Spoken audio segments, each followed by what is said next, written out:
very long session. This is just a quick session.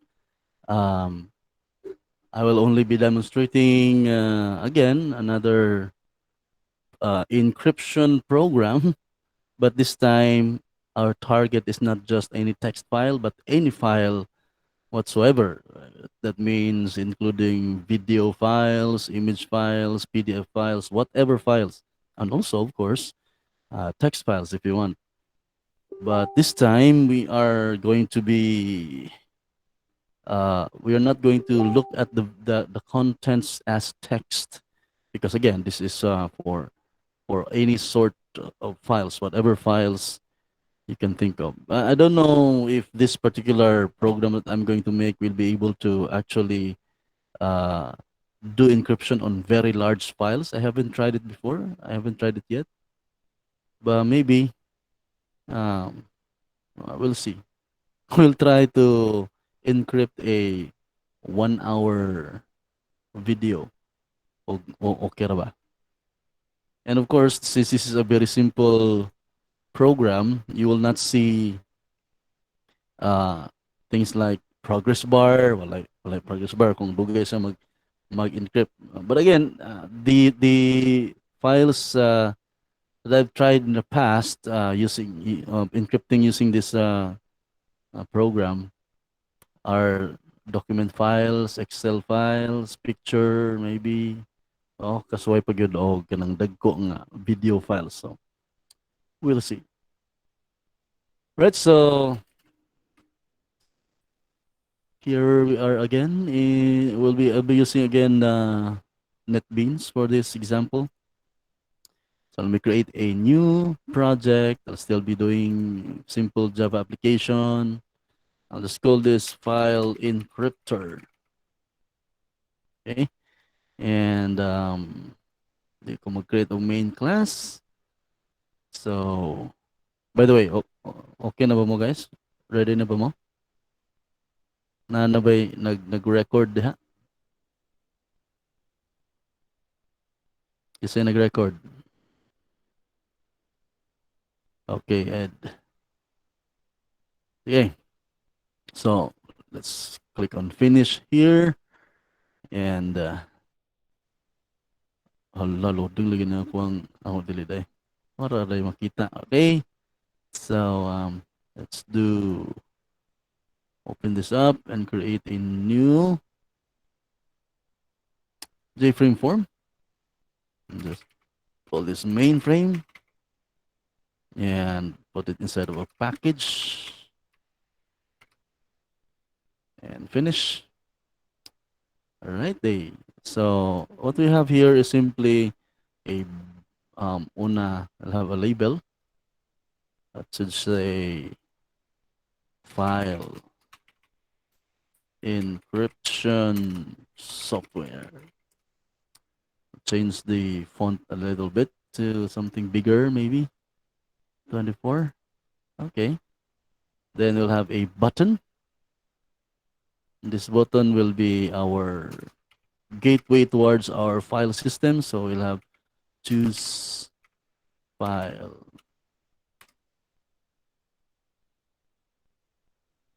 And then below it, we'll put another label. This should display the path and file name of the file that is selected. For now, let's just put this no file selected. And it's also a good idea tingali to have this frame given a title. File encryption software. And let's have a... Uy, namura ang label mo itong inganlan. Putang eh.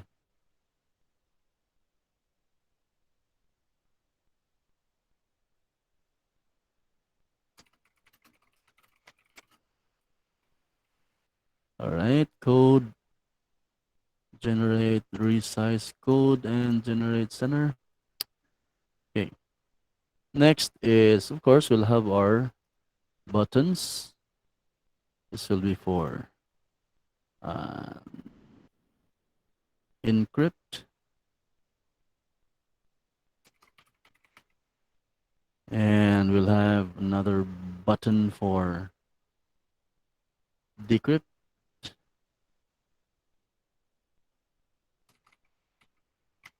So this the same program will be used to encrypt, and the same program will be used to decrypt a file. All right. Uh, let's try running this up. Say gue sa UI niya, yan. Walang ka kupas-kupas na UI yan. Okay. So first, let's do the programming for the choosing of the file. So to do that, double click on this choose file button here. And of course, balik sa ta. Kung saan yung pangalan ng tarong, this is choose, na ibagong niabot, choose file button. And double click on it. And ako sang daw ato ni ibagong abot, oy, sil Lara karon pa niabot. Okay, so this is choose file, and this should open up a file chooser. Of course, we are going to open up here J file chooser, JF is equal to new J file chooser, and we'll of course be importing that. We'll also show up JF that show open dialog, and then we'll have a file. So we'll have file is equal to jf dot get selected file. We of course need to import that file. And next we are going to get that file into bytes. So we are going to read those files into using file input stream. So I will be using the file input stream twice kung kas aran na sa gamito no kaya mag-open ra ka. Alright, so anyway, aran na lang diri. We'll have file input stream FIS is equal to new file input stream, and that's taken from the file itself. Of course, everything here is bound to throw an exception. So, ito na siyang ibutang og try catch.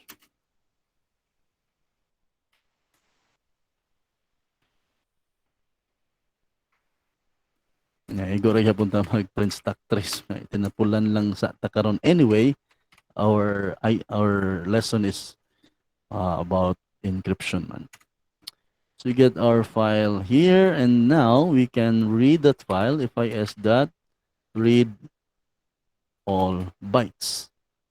However, we want this to be stored on a byte array, but I don't want to store it right here because ang byte array mo man ay ato ang gamiton nga i-encrypt.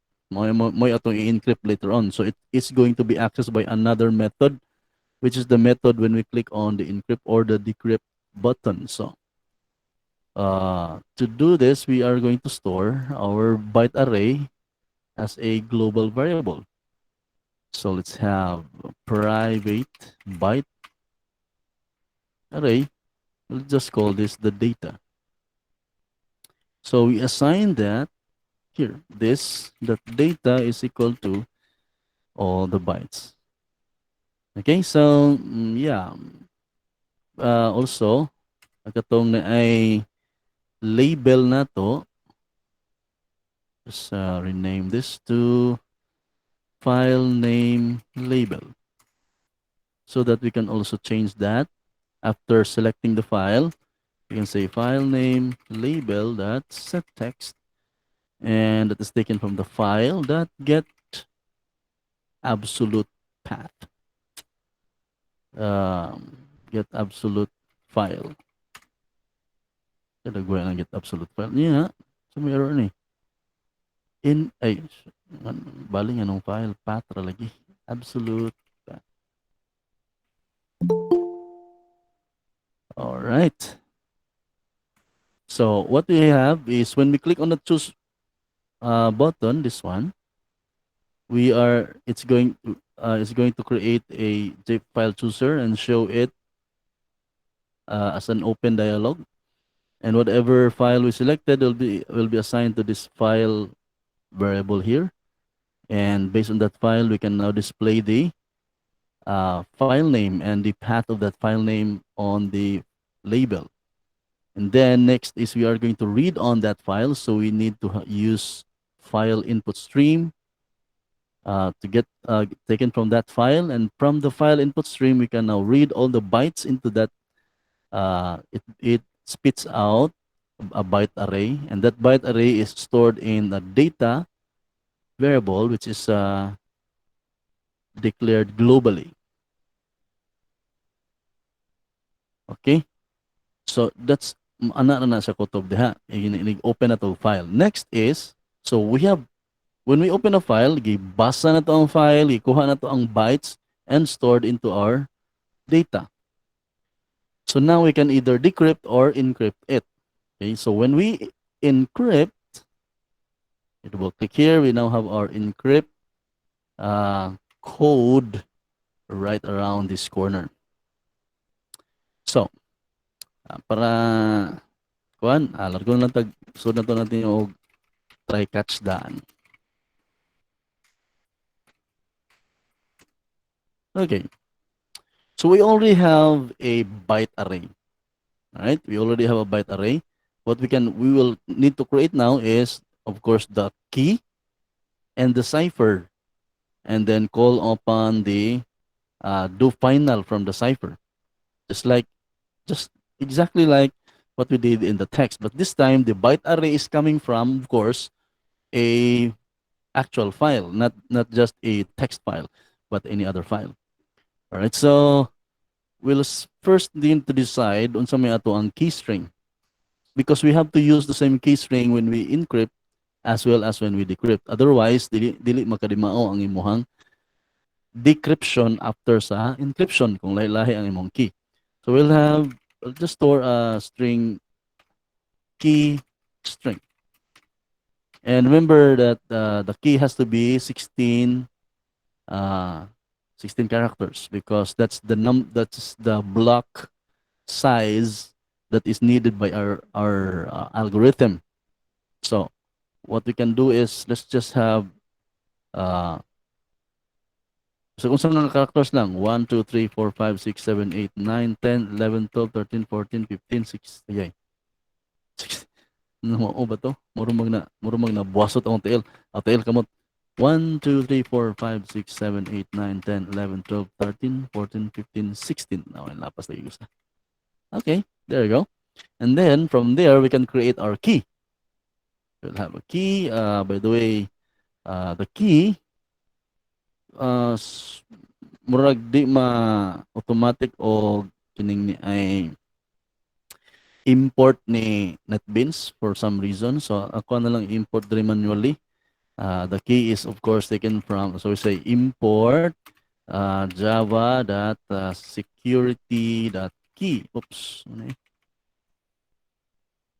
Ato na lang po i-import diri yung uban kitong sa cryptong package. It's import javax. Ano ba yan sa'yo? Import java double ring space. Right. javax.crypto dot we'll have the cipher, and just copy and paste this. We'll have the spec dot secret key spec. So kana silang tulo. Muna ito ang needed. We have now our key. Okay, so we go down to the woman na ni mga nila, no?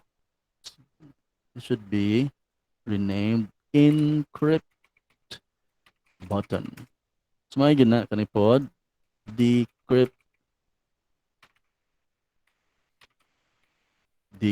button. Ano naman, kaya ron inigtanaw ni Midras Code, klaro kayo nga encrypt button ni siya. Okay. Oh, ni ato nimo sa decrypt button pa to siya. Asa ron to? Awa pa day mahimo. Para readable gyud ang imong code. Otherwise, maglibog kag para asa ni siya nga block of code unless mo basa ka. All right, so we have our key string. We now need to create the key. By the way, you have to do the same thing for both the encryption and decryption process. Parehas yun mo dapat og key. So, later on, ini mag-decrypt ka, in fact, ato na lang dyan i-copy and paste ang code. Ang utrohon ra is ang mode sa cipher. It's either mag-encrypt or mag-decrypt. So we have a create new secret key spec. And we pass into the key spec, of course, our key string, which has to be key string that get bytes. And then we follow it up with the algorithm. We are going to use the AES algorithm. And there we have our key. Well, now that we have our key, we can create our cipher. So we create cipher. C is equal to cipher dot get instance. And the transformation is, of course, AES as well. Okay. And then now we can call cipher to do its thing. Before it does its thing, we have to initialize it. So we say C, which is the cipher, that init, and then we are going to tell what is the mode. So we have cipher dot encrypt mode, and then we pass in the key.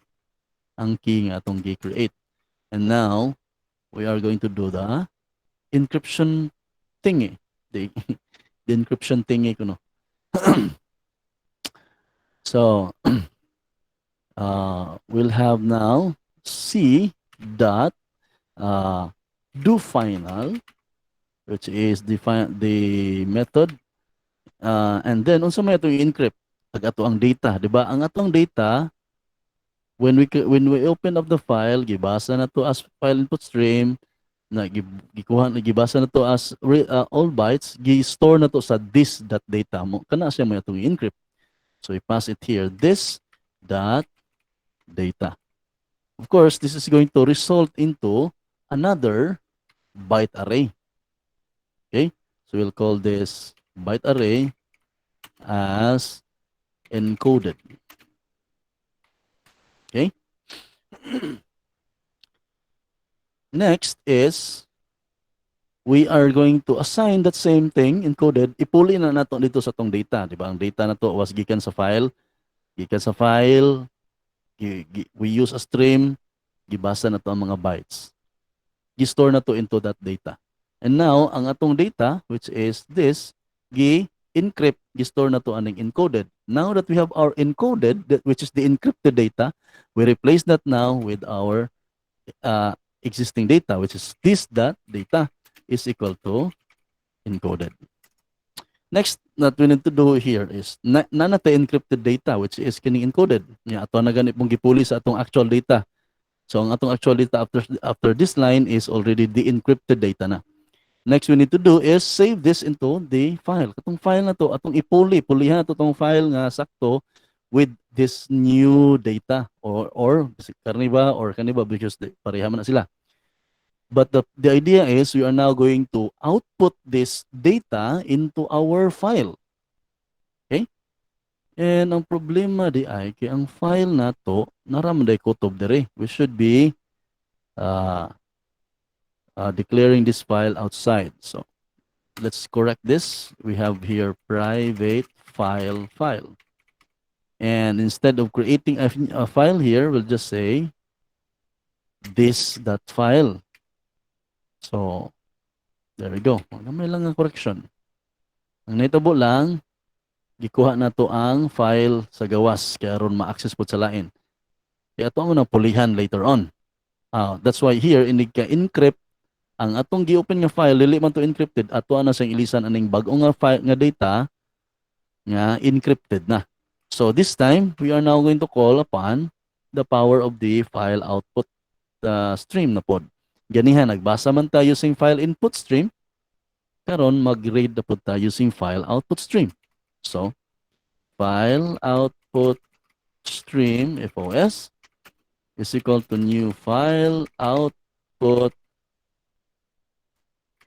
stream. And then, of course, that file, that's the file that will be talking about. And we need to import those. Now that we have our file output stream, we are going to write the data. Unsa man nga data itong i-write? Kining atong encrypted data. So we say FOS dot write the encoded file.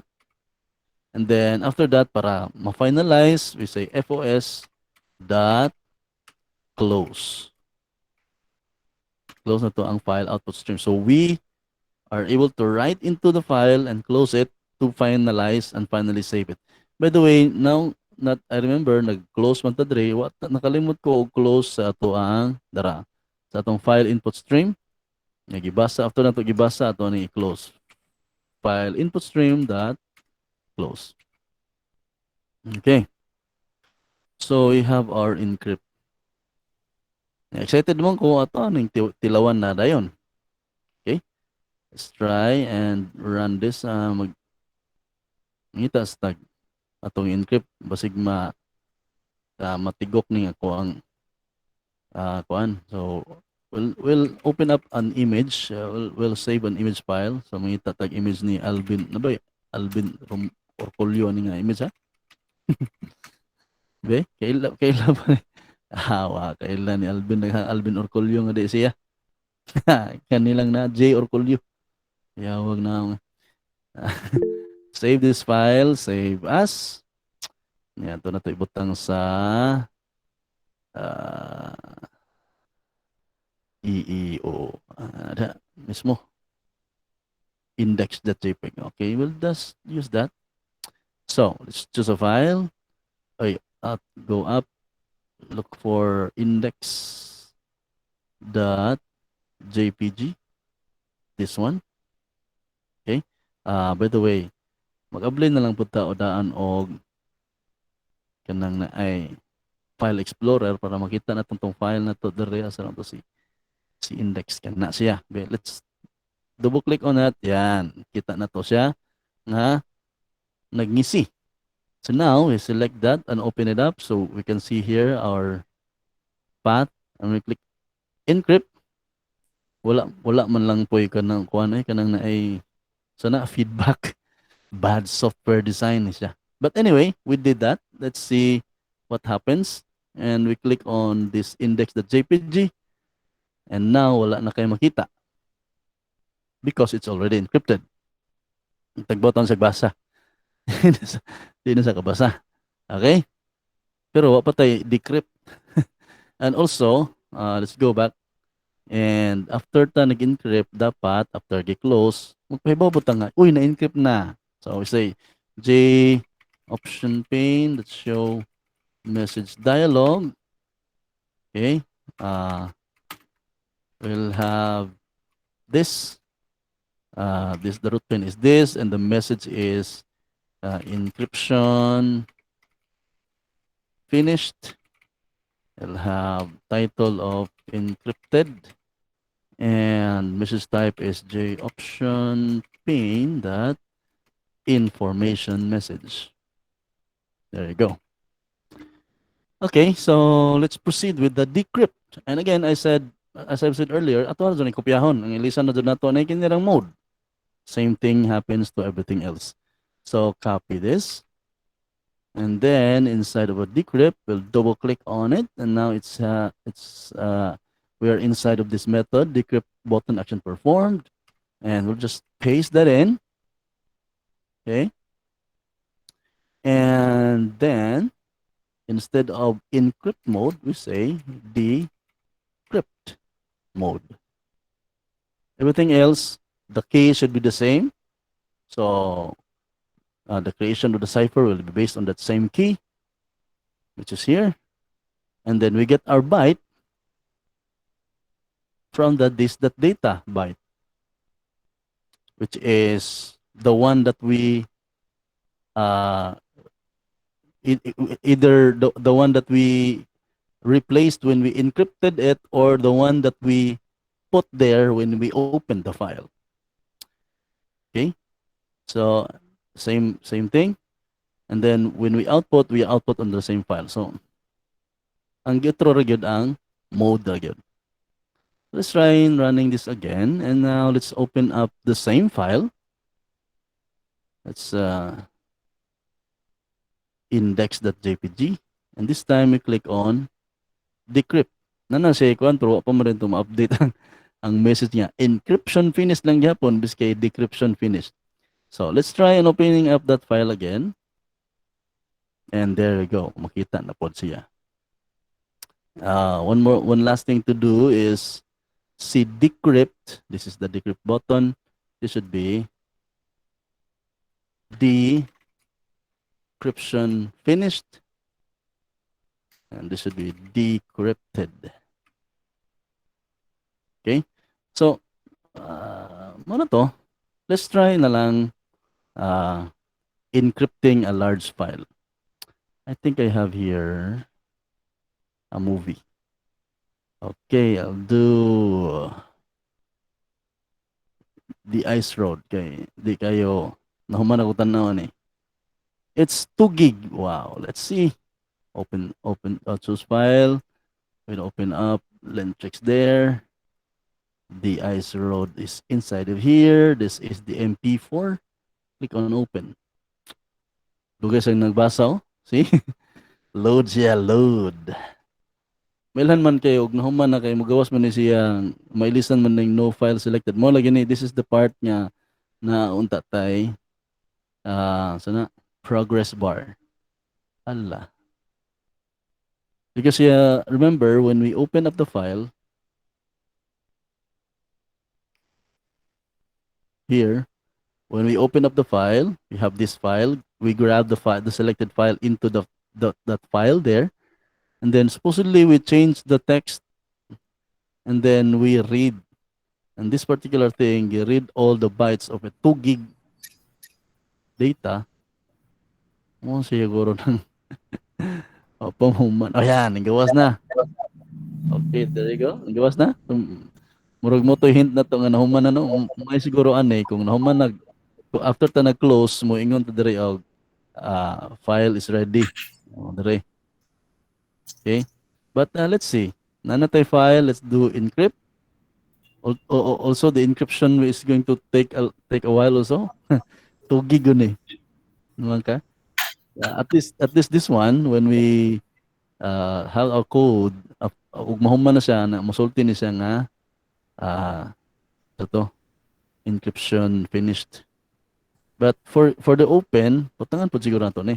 J option pane, let's show message dialog, this, and then the file is ready. Ready. And this is J option pane that information message. So na mo flash after siya ma-open. After mo man open. Kani wa pa mo gawas ang kanang kuan.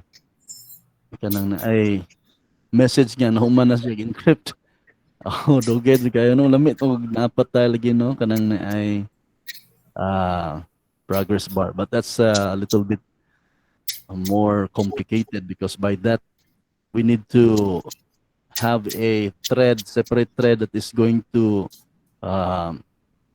read the status of the cipher method that's doing the do final. And nana po ko ikuan dere bisita, buwisita. Ngawa mo sod sa atong klase. Okay. So pabuto na to ni. Pastilan. Dugay. Dugay kayo tugig. Dugay gani ang pag-open ra sumot na ang pag-encrypt. Nag-decrypt na po na to ano yun niya ron. But at least ganiha sa gamay nga file nakita na to nga na-open siya nung dili siya ma-open after encrypt niya ma-open siya balik after decrypt.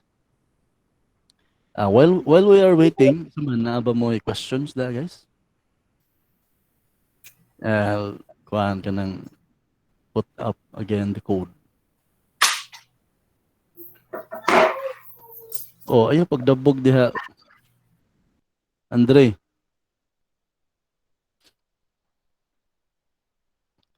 ate questions guys? Wala ko pag itong huma, no?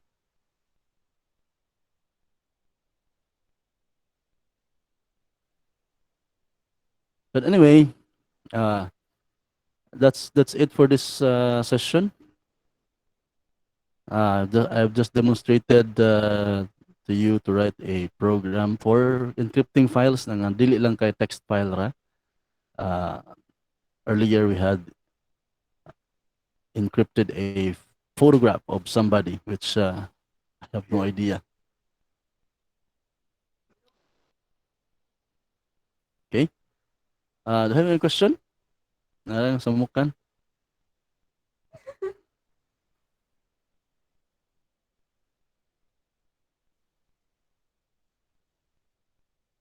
Okay. Kung na lang i-close eh. Wala, ang problema. Madaot na akong files. Or basig na ni message. Wala pag yun. Sige pag yun sa trabaho diya. So ako na lang yung paabuton guys. For the rest of you, this is it for our session. Thank you for joining. If wala na may question, we'll end the session. So wala na. Thank you for coming again and please execute, leave drill. Bye bye everyone.